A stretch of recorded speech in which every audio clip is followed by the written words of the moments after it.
Hi guys, রাত 1:04 বাজছে আর তোমরা দেখতে পাচ্ছ এখন আমার গাড়ি খালি হয়েছে। আর আজকে খুব একটা লেবার বেশি নাই, তাই আজকে এত রাত হয়ে গেল গাড়িটা খালি করতে। আর আজকে আমার গাড়িটা খালি হওয়া কমপ্লিট, তাই আমি ফ্যাক্টরি ভেতর থেকে গাড়িটা বাইরে বার করি নাই, সাইড করে রেখেছি, কালকে সকালে বার করব। তাই এখন আমরা রাতে শুয়ে পড়ব। আর গাইস তোমরা দেখতে পাচ্ছ এখন আমি সকালে উঠে গেছি। আর এইদিকে এখনও গুলাম ভাই ঘুমোচ্ছে, তাই ওকে আমি এখনও উঠুই নাই, কিছুক্ষণ পর ওকে আমি উঠবো।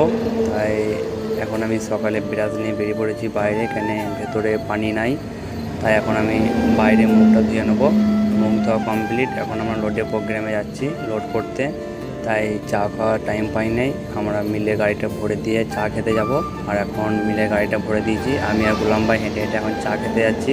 আর তোমরা দেখতেই পাচ্ছ। আর চায়ের দোকানে চলে এসেছি আমি আর গুলাম ভাই।